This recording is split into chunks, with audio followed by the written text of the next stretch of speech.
Oi, pessoal, tudo bom com vocês? Hoje nós iremos estudar um pouquinho sobre figuras de linguagem, que é mais um conteúdo muito cobrado no vestibular Enem. E eu tenho certeza que vocês já estudaram esse conteúdo no primeiro ano do ensino médio, né? Até como forma de revisão, porque vocês veem também um pouquinho antes disso. E a gente vai recapitular um pouco hoje, fazer um pequeno aprofundamento aqui nessa sessão aqui das figuras de linguagem, tá bom? Espero que vocês aproveitem aí os estudos de vocês com relação a este conteúdo de hoje. Bom, o que são figuras de linguagem? São formas de expressão que destoam da linguagem comum ou denotativa. Elas dão ao texto um significado que vai além do sentido literal. Portanto, permitem uma plurissignificação do enunciado. E aí eu fiz uma relaçãozinha aqui nos slides para vocês, relacionando as figuras de linguagem ao sentido conotativo. Quem lembra? Sentido denotativo é o sentido real ou literal das palavras, texto. E o sentido conotativo é o sentido figurado, sentido imaginário, certo? Então, lembrando aqui a vocês que as figuras de linguagem, elas serão geralmente associadas ou utilizadas em sentido, ou melhor dizendo, atribuindo sentido conotativo ao texto. Vocês perceberão isso, sentido figurado, certo? Bom, as figuras de linguagem dividem-se em figuras de palavras, figuras de pensamento e figuras de sintaxe. Vamos ver aqui cada uma delas. Quais são as figuras de palavras? Metáfora, comparação, metonímia, catacrese, sinestesia, perífrase. Figuras de pensamento: hipérbole, eufemismo, ironia, personificação, antítese, paradoxo, gradação. Figuras de sintaxe: elipse ou zeugma, hipérbato, polissíndeto, assíndeto, anacoluto, pleonasmo, anáfora. Figuras de som ou figuras fonéticas: aliteração, paronomásia, assonância, onomatopeia. Pessoal, quero dizer aqui para vocês que hoje nós iremos nos deter, neste primeiro vídeo, apenas ao quadro das figuras de palavras e figuras de pensamento. E em um outro vídeo, no vídeo 2, sobre as figuras de linguagem, a gente fala sobre as figuras de sintaxe e as figuras de som. Porque são muitas, e para não ficar enfadonho, cansativo, e para não embaralhar a mentezinha de vocês, a gente vai fazer assim por partes, tá certo? Eu acredito que isso vai facilitar demais a aprendizagem de vocês e vai fazer com que o vídeo não fique cansativo nem enfadonho. Vamos ver cada uma delas? Cada uma dessas figuras de linguagem.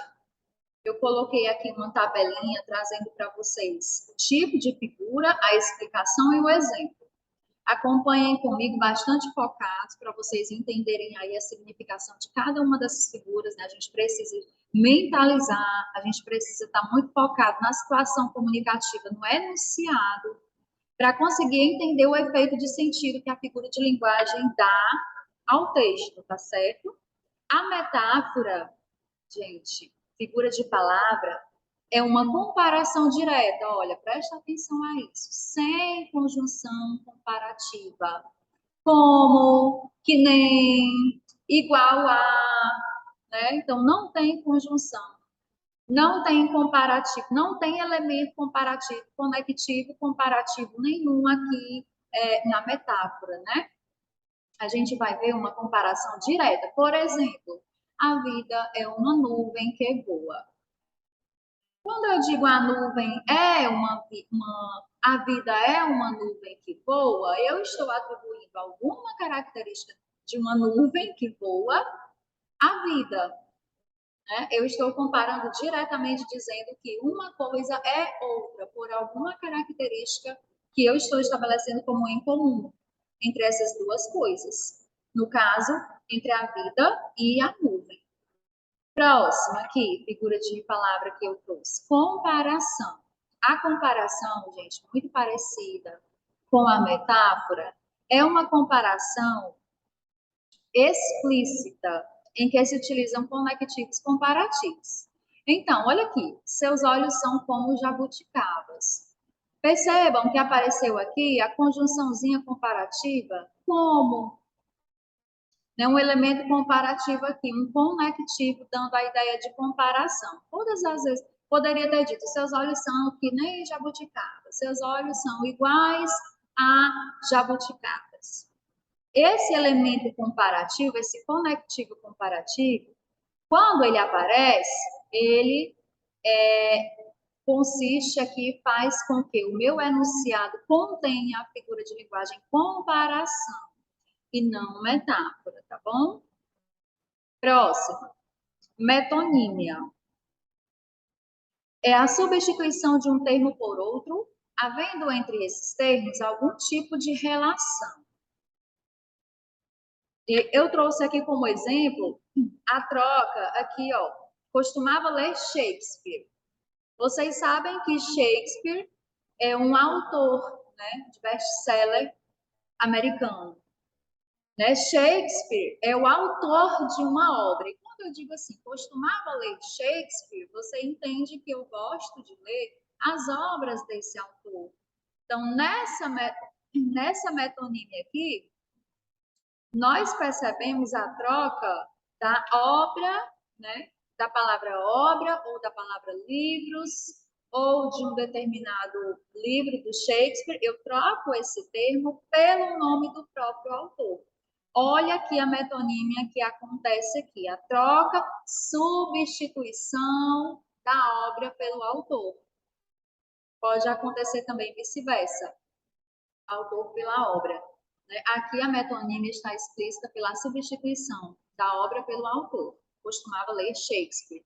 Não é que a pessoa esteja lendo o homem, o Shakespeare, né?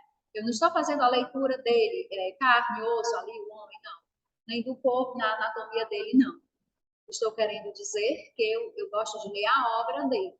Por isso que nós dizemos sempre que as figuras de linguagem elas estão geralmente empregadas em sentido conotativo, em sentido figurado. Catacrese é o emprego impróprio de uma palavra ou expressão, por não existir outra mais específica, né? É a típica frase: o pé da cadeira está quebrado. O braço da cadeira está quebrado, a perna da mesa está torta, no caso, né? A perna da mesa. O que mais? São infinitos exemplos, né? O pé da barriga, o pé do ouvido, né? Isso configura a catacrese. Sinestesia é a união de termos que expressam diferentes percepções sensoriais. Aqui na sinestesia, vocês vão lembrar dos 5 sentidos: visão, audição, olfato, paladar, tato. Quando em um enunciado, em um texto, a gente percebe a mistura desses sentidos, dessas percepções sensoriais, nós percebemos a presença da figura de linguagem sinestesia. Por exemplo, aqui. Com aqueles olhos frios, disse que não gostava mais da namorada. Olhos frios. Vocês percebem que, mais uma vez, nós temos aqui uma expressão em sentido conotativo, né, em sentido figurado, estabelecida pela presença da figura de linguagem sinestesia, mostrando aqui para nós essa mistura das percepções sensoriais, ó, da visão, né? Olhos, que configura aqui a visão, e frios, que configura o quê? Tato. Então, a gente percebe aqui essa mistura dessas percepções sensoriais. A perífrase é a substituição de uma ou mais palavras por outra que a identifique. E aí você vai precisar, né, do contexto para poder entender aí a perífrase. Porque muitas vezes ela pode se confundir, né, um pouco com a metonímia, tem que se ter bastante cuidado, né? Você precisa realmente conhecer.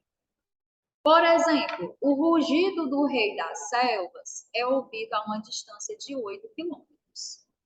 E aí eu trouxe aqui o rei das selvas é um termo, uma expressão utilizada aqui para identificar o leão, né, que é o rei das selvas. Nós sabemos que leão é o rei das selvas. E o importante, gente, frisar é que quando você utiliza uma expressão dessas, você precisa ter em mente que as pessoas, o leitor, o interlocutor, que é aquela pessoa que entra em contato com o texto, ela precisa pelo menos ter uma noção do que essa expressão está querendo dizer ou se referindo a quem ou a quê, né? Mas geralmente isso acontece, né?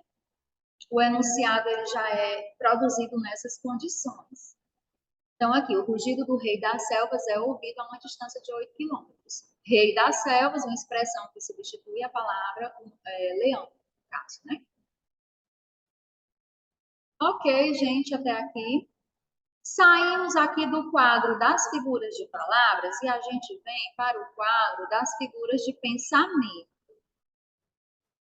Olha, não por acaso essa nomenclatura existe. Essa nomenclatura, gente, ela denota, como é que eu posso dizer? O efeito de sentido dessas figuras de linguagem, elas vão realmente desembocar ou nas palavras, ou no pensamento, ou na sintaxe, né, que é a organização estrutural das orações, ou na fonética, que é o trabalho com a entonação, com o som, com a pronúncia, né, do enunciado. Por isso que cada grupo de figuras é colocado, é organizado dentro de uma nomenclatura diferente. E aqui, não por acaso, nós temos essas figuras de linguagem dentro desse grupo das figuras de pensamento, porque aqui nós vamos trabalhar muito mais com a compreensão mental, imaginária aqui, né, do enunciado. Percebam que nesse quadro das figuras de palavras, nós estamos muito mais no campo do texto, verbal, né, as palavras. Aqui, analisando as figuras de pensamento, nós vamos estar muito no campo das ideias. Compreender a ideia, mentalizar a ideia, né? Pegar a ideia, no sentido realmente do enunciado. E aí nós trazemos aqui a hipérbole, como primeira figura de pensamento, que é a hipérbole. Corresponde ao exagero de uma ideia feita de maneira intencional, né? Um exagero proposital, muitas vezes até como forma de brincadeira, né? Proposital. Por exemplo, quase morri de estudar. Estou morrendo de fome. Foi para casa voando. A não ser que a pessoa tenha ido de avião para casa. Esse voando quer dizer rapidez, velocidade, né? Isso é uma hipérbole, um exagero. Geralmente a gente não vai para casa assim voando, né? Geralmente, a não ser que a gente vá para casa de avião. E aqui no caso, quase morri de estudar, é uma utilização, uma construção proposital para dizer que a pessoa estudou muito, né? Estudou bastante. Isso é uma hipérbole. Eufemismo é utilizado para suavizar o discurso. Aqui nós temos uma amenização do sentido de um determinado termo, né? Geralmente aqueles termos que dão mais impacto, né? Como, por exemplo, eu trouxe aqui um exemplo, entregou a alma a Deus. Esse entregou a alma a Deus não custa muito para a gente entender que isso quer dizer faleceu, morreu, né? E aí, esse termo, entregou a alma a Deus, ele estabelece uma suavização, né? O efeito de sentido da expressão. Isso é o eufemismo. Ironia é a representação do contrário daquilo que se afirma.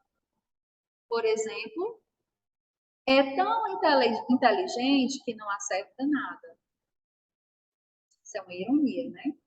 É quando você está afirmando algo, mas o sentido que se quer dar é o contrário daquilo que se afirma. Personificação, também chamada de prosopopeia, tá? Eu não coloquei aqui para não confundir. confundir, mas é interessante porque pode aparecer nas questões, né? Chamado de prosopopeia. Então, vamos fazer o seguinte, vamos colocar, né? Prosopopeia. E o que é a prosopopeia ou a personificação? Personificação ou prosopopeia é a atribuição de qualidades e sentimentos humanos a objetos e seres inanimados. Por exemplo, o jardim olhava as crianças sem dizer nada. Uma frase empregada em sentido conotativo, né, o sentido figurado, e aí eu utilizei uma figura de linguagem aqui, que é a prosopopeia ou a personificação. Isso demonstrado aqui pelo fato do jardim estar olhando alguém. Sabemos que jardim é um ser inanimado, né, apesar de que as flores e plantas têm vida, mas o fato é que o jardim é o lugar onde essas plantas e essas flores estão, é um lugar, é um local, um ambiente, né? Um lugar que não tem olhos, pelo menos físicos, materiais, né? E aí a gente diz assim, o jardim olhava as crianças sem dizer nada. Isso é uma